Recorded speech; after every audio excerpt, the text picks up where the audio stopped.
ఆదివాసీ హక్కుల పోరాట సంఘీభావ వేదిక పత్రికా సమావేశం నిర్వహిస్తున్నది. ఈ పత్రికా సమావేశం యొక్క ప్రధాన లక్ష్యం ఏదైతే 2021 నుంచి ఆదివాసీ ప్రాంతాల్లో పూట పేసా చట్టాన్ని విస్మరించి ఉల్లంఘించి నిర్మిస్తున్న పారామిలిటరీ భద్రతా దళాల క్యాంపులకు వ్యతిరేకంగా సుమారు 35 ఆందోళన సంస్థలతో కలిపి మూలవాసి బచావ్ మంచ్ ఏర్పడింది. దాని అధ్యక్షుడిగా రఘు మీడియం కొనసాగుతున్నాడు. అయితే ఈ మూలవాసి బచావ్ మంచ్ అనేది ఒక గాంధేయ పోరాటం, ప్రజాస్వామిక పోరాటం.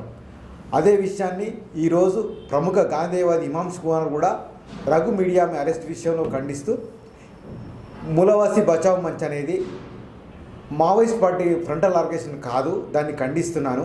ఆయన ఒక గాంధేయవాది పోరాటం చేస్తున్నాడు, ఆదివాసులందరితో కలిసి వాళ్ళ హక్కుల కోసం పోరాడుతున్నాడు, దాన్ని అరెస్ట్ చేయడం కూడా సరైనది కాదని చెప్పి ప్రకటన కూడా చేశాడు. ఇది ముఖ్యంగా ఈరోజు జరుగుతున్న మేము పత్రికా సమావేశంలో ఏదైతే మూలవాసి బచావ్ మంచ్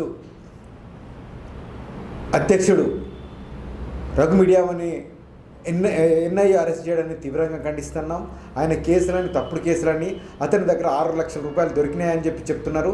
ఇదంతా కూడా తప్పుడు వాదన అని చెప్పి మేము సీరియస్గా కొట్టేస్తున్నాం. ఎందుకంటే ఎవరినైతే అరెస్ట్ చేయాలని ఉపా కేసు నమోదు చేయాలని ప్రభుత్వాలు భావించినా 6 లక్షల 30 లక్షలు కూడా క్యాష్ పెట్టి మరి అరెస్ట్ చేస్తున్నారు. ఇది జరుగుతున్న ఒక కుట్రలో భాగం. కాబట్టి ఈ రఘు దగ్గర 6 లక్షలు ఇవన్నీ కూడా కాని పనులు, ఇవన్నీ కూడా ప్రభుత్వం చేస్తున్న కుట్ర. కాబట్టి ఫస్ట్ ఆఫ్ ఆల్ ఏదైతే అక్టోబర్ 30న గెజిట్లో మనకు నవంబర్ 18న బయటకు వచ్చింది, కానీ అప్పుడే మూలవాసి బచావ్ మంచ్ను నిషేధించినట్టుగా ప్రకటించింది.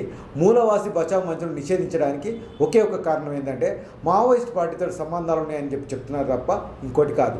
కానీ ఇదే మూలవాసి బచావ్ మంచ్ సిలింగేర్లో క్యాంపులకు వ్యతిరేకంగా ఆందోళన చేస్తుంటే మొత్తం 3 ఒక గర్భిణీ స్త్రీతో 4 హత్య చేసిండ్రు.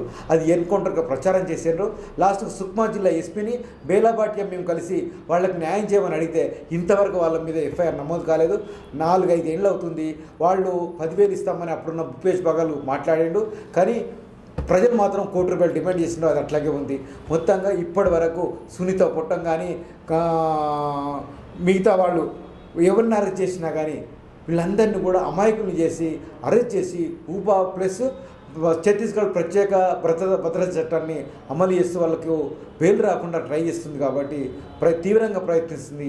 ఏదైతే మూలవాసి బచావ్ మంచ్ మీద పెట్టినటువంటి నిర్బంధాన్ని లేదా నిషేధాన్ని వెంటనే ఎత్తివేయాలని, అదేవిధంగా మూలవాసి బచావ్ మంచ్ మీద అక్రమంగా అరెస్ట్ బేషరతుగా విడేయాలని, ప్రధానంగానే ఇప్పుడు రఘును అరెస్ట్ చేసి కూడా ఎన్ఐఏ అరెస్ట్ చేయడం అంటేనే మేము ఎప్పుడో ఈ గ్రేహండ్స్ బలగాలు ఎప్పటి నుంచి వచ్చినాయో వాటిని అన్నింటినీ ఒక అప్రజాస్వామిక చట్టవిరుద్ధ బలగాలని ఎట్లయితే అంటున్నామో ఎన్ఐ కూడా అంతే చట్టవిరుద్ధంగా పనిచేస్తుంది. అదేవిధంగా ఛత్తీస్గఢ్ ప్రాంతంలో డిఆర్జీ బలగాలు కూడా నథింగ్ బట్ సల్వాజుడం బలగాలు, ఇవి కూడా చట్టవిరుద్ధంగా పనిచేస్తున్నాయి. వీటన్నిటిని మనం తీసేయకపోతే, వాటిని రద్దు చేయకపోతే నిజమైన ప్రజాస్వామ్యం అమలు కావడం అనేది కష్టతరమైంది.